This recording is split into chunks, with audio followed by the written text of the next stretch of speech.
की, अल्लाह इन 4 बेटों के सिवा एक और बेटी दे दिया होता। यार बेटियां इतना प्यार करती हैं, इसलिए ओ मेरे भाइयों, बेटियों से प्यार करना।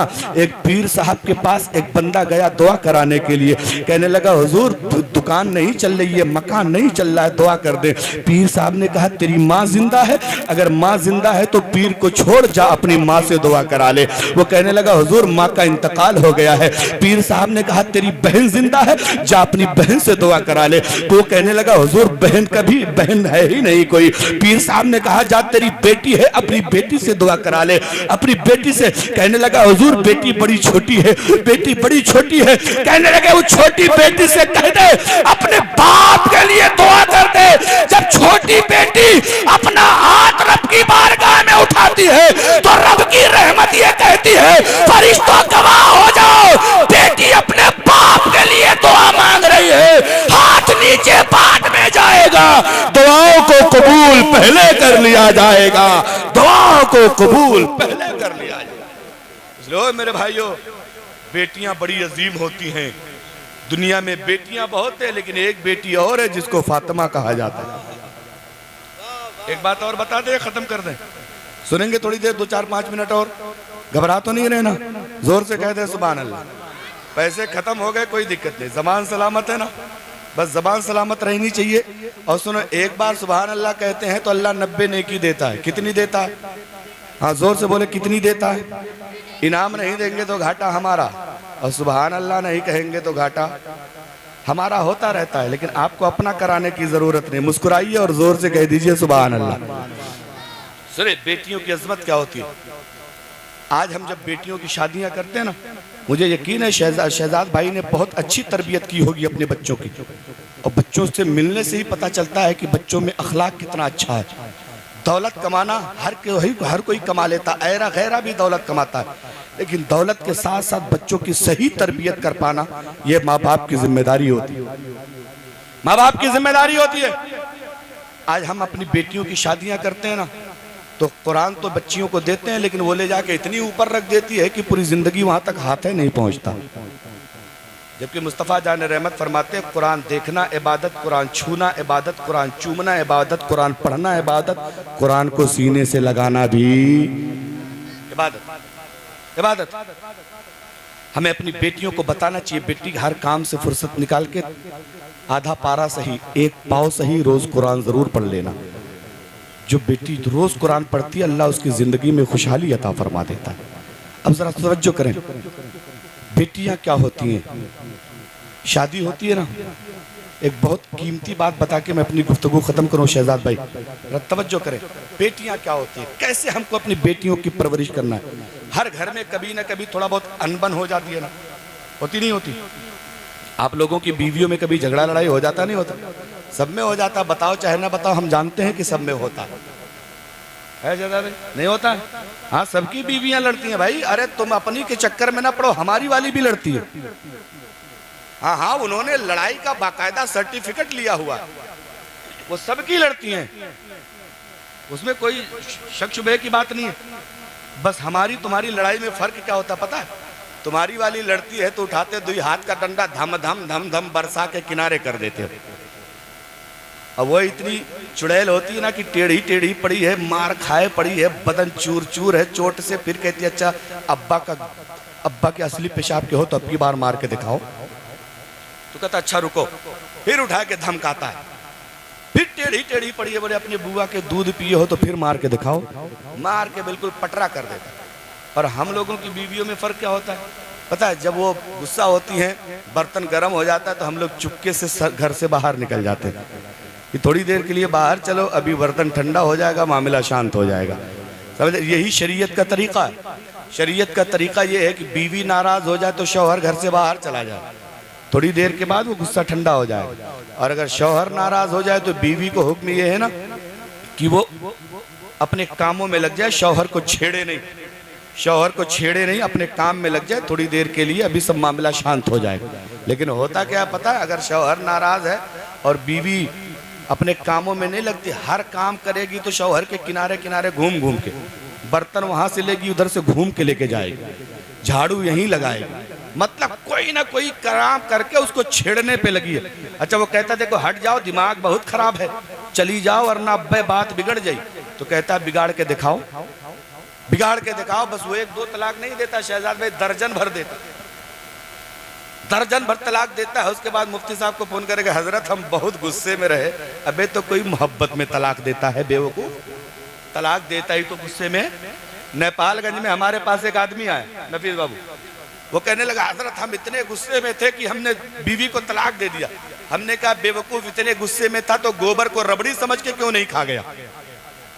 अरे जब तू इतने गुस्से में था तुझे पता ही नहीं तो गोबर को रबड़ी समझ लेता, मिठाई समझ लेता, खा गया। तो बोले हजरत इतना तो समझते हैं। मैंने कहा बेटा तुम खूब समझते हो कि तुम्हारी बीवी है, तुम तलाक दे रहे हो, मक्कारी बंद करो, मक्कारियां बंद करो। आओ जरा देखो इसी तरह का एक मामला, झगड़ा हो गया किसका? हजरत अली और हजरत फातिमा।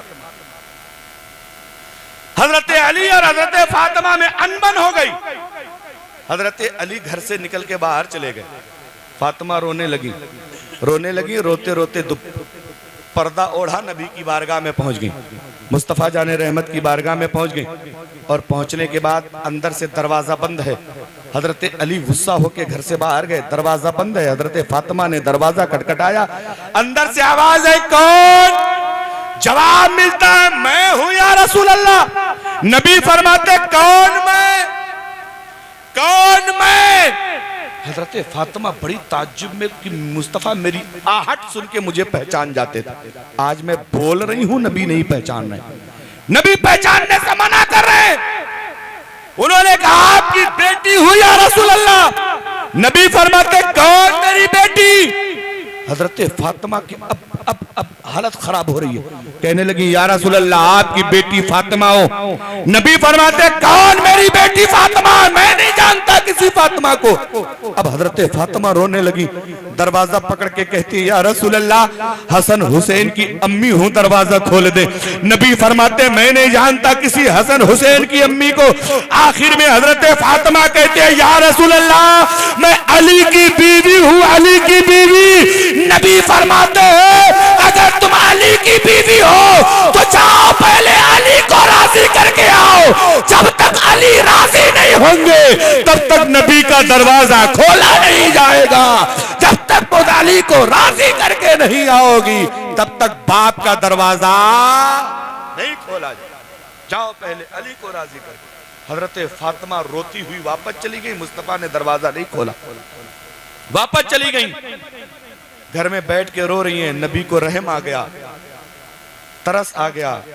निकले तो साहबा को लेके गए, कहते चलो देखें अली कहाँ है, अली कहाँ है। जब गए तो देखे मस्जिद नबवी में हाथ का तकिया बना के नंगी पीठ है, रेत का बिस्तर है, उसी बालू पे हजरत अली सोए हैं। पसीना टपक टपक के बालू पे पड़ रहा है। नबी गए, नबी ने फरमाया अस्सलाम अलैका या अबा तुराब, ऐ मिट्टियों वाले तुम पर सलामती हो। इतना कहना था तो हजरत अली खड़े हो गए, चौंक के हाथ जोड़ के कहते या रसूल अल्लाह आपको आने की क्या जरूरत थी, आप इजाजत देते तो मैं आपकी बारगाह में आ जाता। लेकिन ओ मेरे भाइयों आओ जरा देखो मुस्तफा ने रिश्ता बचाया कैसे है, मुस्तफा ने हमें रिश्ता बचाने का तरीका कैसे दिया है। नबी फरमाते हैं अली मैं तुमसे माफी मांगने आया हूं, माफी। मेरी बेटी फातिमा ने तुम्हारा दिल दुखाया है, मैं फातिमा की तरफ से तुमसे माफी मांगने आया हूं। अली फातिमा को माफ कर दो। इतना सुनना था, मौला अली रोने लगे, मुस्तफा के हाथों को थाम के कहा या रसूल अल्लाह गलती दोनों तरफ से होती है तभी तो बात बढ़ती है। या रसूल अल्लाह आज से पक्का वादा रहा, अब कभी जिंदगी में फातिमा से झगड़ा नहीं करूं, फातिमा से झगड़ा नहीं करूंगा। और मेरे भाई जरा तवज्जो करना, फातिमा से झगड़ा नहीं करूंगा। अब इस हदीसे पाक से हमको क्या समझ में आया, हमारी बेटियां जब ससुराल जाती हैं, हमारी बहन ससुराल जाती है, हमारी भतीजी भांजी ससुराल जाती है ना, ससुराल में थोड़ी सी दिक्कत हो गई तो तुरंत घर पे फोन करती है। जैसी घर पे फोन आया तो अब्बा कहते हैं, भैया कहते हैं अच्छा रुक, हम तुरंत 100 नंबर भेजी थे, रुक जा रुक अब्बे देख हम इनकी चमड़ी उतरवाए दे। कहता नहीं कहता आदमी।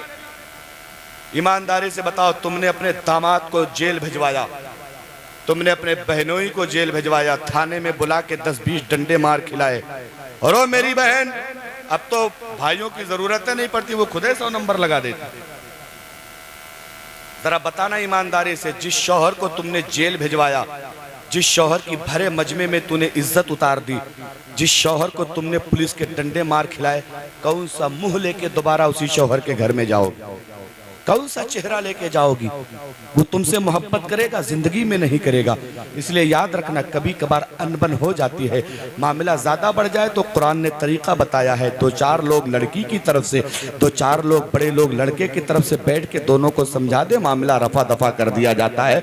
लेकिन हम जज्बात में खाओश खो देते हैं। इसलिए वो मेरे भाइयों, आखिरी बात यह है कि बेटियां अल्लाह ने दी हैं तो रब का शुक्र अदा करो, बेटियां अल्लाह ने दी हैं तो उनकी इज्जत करो, बेटियां अल्लाह ने दी हैं तो उनकी परवरिश करो, और माँ बाप का अदब करो। माँ बाप जिंदा है तो समझ लो दुनिया के सबसे अमीर बेटे तुम हो। और माँ बाप दुनिया में अगर माँ बाप बूढ़े भी है ना, तो अल्लाह की कसम खा के कहता हूँ, बूढ़े माँ की चारपाई जब तक तुम्हारे आंगन में पड़ी है, समझ लो तुम वक्त के बादशाह हो। आपने शहजाद भाई ने हमें बुलाया है, हम इनके लिए दुआ कर दें, कोई कमाल की बात नहीं है। नफीस आए हैं, ये इनके लिए दुआ कर दे, कोई कमाल की बात नहीं है। कमाल की बात तो तब है, हमने अपनी माओ को वक्त पे खाना नहीं दिया, बीमारी में वक्त पे दवा नहीं दी है, ठंड में वक्त पे स्वेटर और शाल नहीं दिया है। लेकिन बीमार जब मां पड़ती है, मुफ्ती साहब बाद में आएंगे, कारी साहब बाद में आएंगे, आलिम साहब बाद में आएंगे, सबसे पहले दुआ के लिए हाथ हमारी मां का उठ जाया करता है। सबसे पहले हमारे लिए हमारी मां दुआएं करती है। इसलिए अगर मां जिंदा है तो उसकी कदर करो। और नबी फरमाते हैं, जो माँ बाप की कदर करता है अल्लाह उसे जन्नती बना देता है। जो माँ बाप की कदर करता है अल्लाह उसे जन्नत दे देता है। एक सहाबी ने पूछा, या रसूल अल्लाह, बहुत सारी उम्मत आपकी पूरी दुनिया में फैली है, जो मक्का के करीब है उन्होंने मक्का देख लिया, जो मदीने के करीब है उन्होंने मदीना देख लिया, लेकिन या रसूल अल्लाह, जो मक्के से दूर है, गरीब है, उनके पास टिकट का पैसा नहीं है, वीजा का पैसा नहीं है, वो मक्का कैसे देखे? नबी फरमाते हैं, उनको टिकट लेने की जरूरत नहीं है, उनको मक्का मदीना आने की जरूरत नहीं है। माँ बाप जिंदा है, सुबह उठो, वापस से माँ का शेर नाते पाक के पढ़ता हूँ, कसीदे के पढ़ता हूँ। मुलाहिजा फरमाए भैया, कमला डीजे वाले तुम्हारा माइक बहुत बढ़िया चल रहा है, थोड़ा सा और मन लगाओ, इसकी थोड़ी सी आवाज और बढ़ा दो। मैं शेर पढ़ता हूँ, मुलाहिजा फरमाए। उसके घर में जन्नत की खेतियां नहीं होती,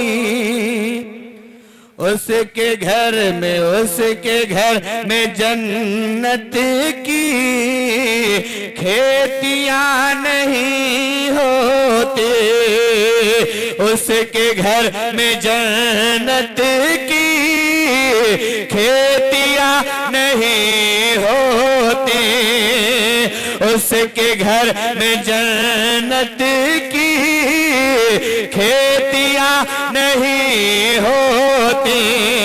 अरे जिसके घर के आंगन में बेटियां नहीं होती, उसके घर में जन्नत की खेतियां नहीं होती, जिसके घर के आंगन में बेटियां नहीं होती। और सुने, रोटियां पकाती है तेरे घर की मलका बे, रोटियां पकाती है तेरे घर की मलका बे, रोटियां पकाती है तेरे घर की मलका भी। अरे माँ के जैसे हाथों की रोटियां नहीं होती, माँ के जैसे हाथों की रोटियां नहीं होती, जिसके घर में आंगन में बेटियां नहीं होती। और हमारे समाज का कितना बिगड़ा माहौल है, आजकल रिश्ता चलाना बहुत मुश्किल हो गया। अल्लाह का शुक्र है कि शहजाद भाई ने तकरीबन कोशिश करी है कि शरीयत के दायरे में काम किया जाए। बारात लेके गए तो पूरी बारात में नाच गाना नहीं, वहां गए वहां भी नबी की नात पढ़ते हुए बारात गई, तो बारातें इस तरह भी निकाली जा सकती है।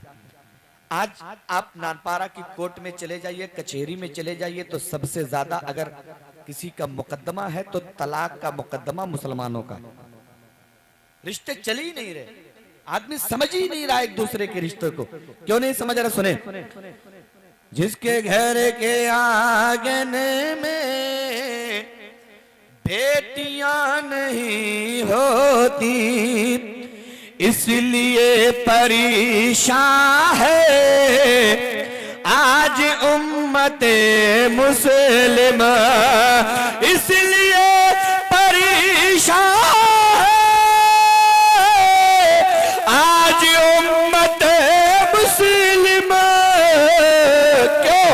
सुन्नती तरीके पर शादियां नहीं होती, सुन्नती तरीके पर शादियां नहीं होती, सुन्नती तरीके पर शादियां नहीं होती।